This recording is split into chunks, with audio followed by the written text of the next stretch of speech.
kale no mulangira ndawo tuli kumbeera yoga nti abantu bano abagando b'abantu baffe abaddugavu abedda bategeera batya Katonda era bamusinzanga batya okutuuka olwaleero okulaba nti amasabo gabeera bweru ate eddiini neebanga yajja gye tugambe yaleetebwa abazungu tugenda tubambaga mpola mpola wonna tujja tuuka wena tujja sobola okwetegereza byonna byajja bitya nasemba nkutegeezezza nti nno enkola eno ey'okuzimba amasabo yatandikira ku maloboozi ago obubaka obwo abantu bwe baafunanga okuva mu bbanga lye tuyita lubaale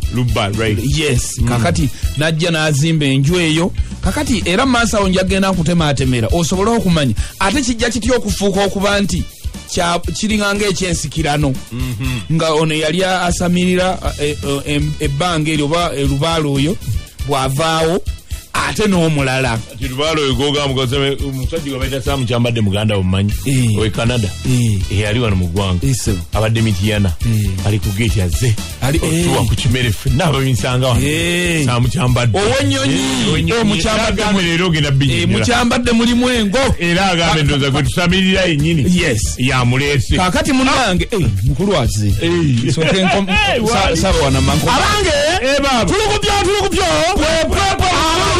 nze enzuuyo otuuse owamwe gwe mwafunanga ekirabo okussa buseke omwagalwawo mu kidomoole ekisinga okunywa ennono ojja n'akamwenyu era mbeera nako emirembe n'emirembe ekitera okukanzijako kwe kunvuma ani avuma mutera nnyo okunvuma wano olw'obwambalitseko basaabafundodo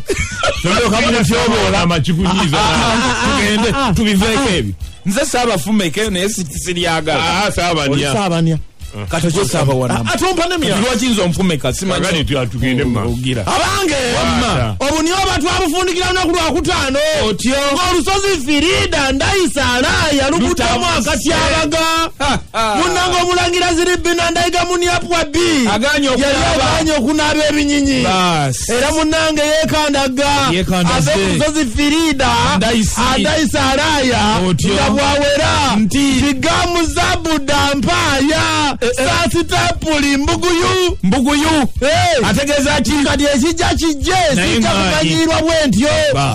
awo nno munnange ng'akamirwa bimeka bina jukira no yeyali ennyo kumbiranye ne bugebuge muniapwangwegwe bbu nga balonda Saabanyoba olwo nno munnange atambula alumba omuziŋoonyo mwagaza engiri epete pumunikini gayiga tepunge amuggyeko omuza omuggo guli ogw'ebyafaayo jukira owamba omuza oba owambye obunyoba bwonna olweziribina nga munnange yeegatiddwako abagulubi basatu okuli Nduli Egaga Bbuyu nebberega Bubudoti nenyegenya Kyolodene awe twakoma olutalo luno nno lwali lugenda kubeera lunene nnyo kubanga kati olusozi Firida Ndayisala lwonna lwali lusaanuse buli muntu anoonya wagwekweka afune akalembereza kati abantu bano tebanneeyawulamu kufuuka tiimu Ziribina yali alinayo kokala abamugoberera olw'ensonga ndi nyina yali muganzi nnyo mbunyoba ku mulembe gwa kitaabwe bw'aba muganzi yali alina ebyobugagga bingi Ziribina yali alina ebyokugaba biki bingi kati nga bamwagalako ebyobugagga bino kyokka nga bugabuga muniapwangwegwe bwo alina obuwagizi bwa bunyoba olw'ensonga nti yali mwana muwulize ate nga mpisa yali mulayini ennuŋŋamu alina obukugu mu kulwana ng'obunyoba bwonna bumanyi nti kasituteekako bugebuge bugenda kuba bunyeevu gulugulu lwaki nkulwisaayo bunyoba munange Kivigo Gopetembegememe eyali agulira abagulubi yadduka bukubirire ne baganda ba babiri bonna baali bagulubi Jigija Pupu Gubo ne Tunu ya Pupu Gopete bagenze kukuuma abagenyi abavudde Lunayira balemetuusibwako bulabe kyali kyamagezi nnyo era wano Berega Bubudoti bwe yali alumba emmeeza yaliko Saabanyalisa wa Nyanyali Kingdom bwe baamutira yali gwe mulambo gwasooka okugwawo musimu bwangu